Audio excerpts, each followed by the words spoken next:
Hello friends, हरे कृष्णा, राधे राधे। योगिनी एकादशी का व्रत 22 जून को रखा जाएगा।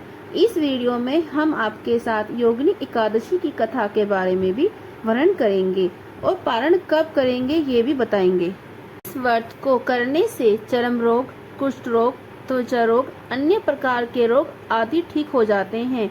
योगिनी एकादशी के व्रत का पारण 23 जून को सूर्य उदय होने के बाद 5:24 से लेकर 8:12 पर होगा। जैसे कि गर्मी का दिन है तो आप अपने ठाकुर जी को, अपने लड्डू गोपाल जी को दही से जरूर स्नान कराएं, ठंडक प्रदान होती है। जैसे कि गर्मी का दिन है तो आप लड्डू गोपाल जी को रोज स्नान कराएं। लड्डू गोपाल जी को पंचामृत से स्नान कराने के बाद उस जल को फेंके नहीं, बल्कि आप अपने पेड़ पौधों में या तुलसी में भी डाल सकते हैं, और जो फूल हो उन्हें आप किसी गमले में डाल सकते हैं। तो चलिए अब योगिनी एकादशी की कथा का वर्णन करते हैं। आषाढ़ मास के कृष्ण पक्ष की एकादशी का नाम योगिनी एकादशी है। इसके व्रत के करने से सभी पाप नष्ट हो जाते हैं और मोक्ष की प्राप्ति होती है। योगिनी एकादशी की कथा इस प्रकार है। ये कथा सुनने व सुनाने से सभी रोग नष्ट हो जाते हैं। कुबेर नाम का एक राजा अलकापुरी नाम की एक नगरी में राज्य करता था। वह शिव भक्त थे। हेमाली की पत्नी बहुत ही सुंदर थी। एक दिन वह मानसरोवर से पुष्प लेकर आया, लेकिन वह पुष्प को रखकर अपनी पत्नी के साथ रमण करने लगा। इस भोग विलास में दोपहर हो गई।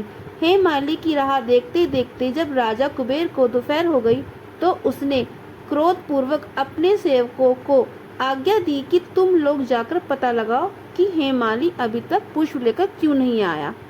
जब सेवकों ने उसका पता लगा लिया तो राजा के पास आकर बताया कि हे राजन, वह हेमाली अपनी स्त्री के साथ रमण कर रहा है।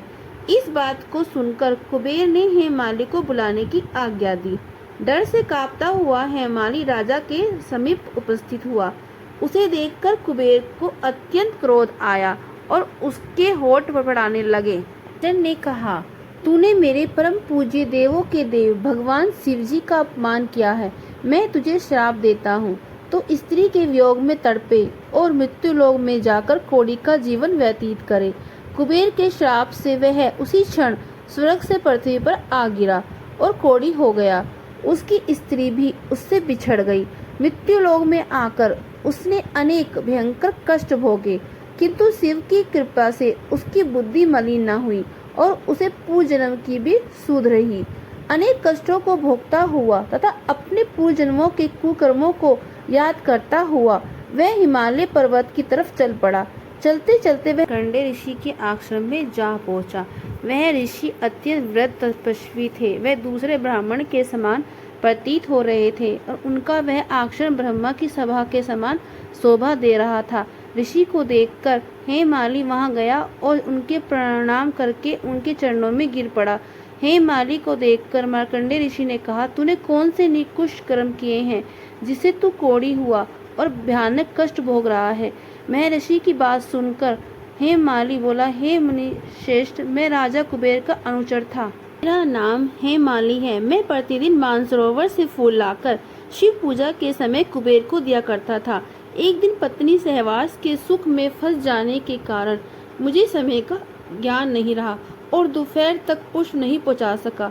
तब उन्होंने मुझे श्राप दिया कि तुम अपनी स्त्री के वियोग और मृत्युलोक में जाकर कोढ़ी बनकर दुख भोग। इस कारण मैं कोढ़ी हो गया हूँ तथा पृथ्वी पर आकर भयंकर कष्ट भोग रहा हूँ। अतः कृपा करके आप कोई ऐसा उपाय बताइए जिससे मेरी मुक्ति हो जाए। मार्कंडेय ऋषि ने कहा, हे हेमाली, तूने मेरे सम्मुख सत्य वचन कहे हैं, इसीलिए मैं तेरे उद्धार के लिए एक व्रत बताता हूँ। यदि तुम आषाढ़ मास के कृष्ण पक्ष की योगिनी नामक एकादशी का विधान पूर्वक व्रत करेगा तो तेरे सभी पाप नष्ट हो जाएंगे। के वचन सुन हेमाली अति प्रसन्न हुआ और उनके वचनों के अनुसार योगिनी एकादशी का विधान पूर्वक व्रत करने लगा। इस व्रत के प्रभाव से वह अपने पुराने स्वरूप में आ गया और अपनी स्त्री के साथ सुख पूर्वक रहने लगा। भगवान श्री कृष्ण ने कहा, हे राजन, इस योगिनी एकादशी की कथा का फल 88,000 ब्राह्मणों को भोजन कराने के बराबर है। इसके व्रत से सभी पाप नष्ट हो जाते हैं और अंत में मोक्ष प्राप्त करने प्राणी स्वर्ग का अधिकारी बनता है। ये थी योगिनी एकादशी की कथा।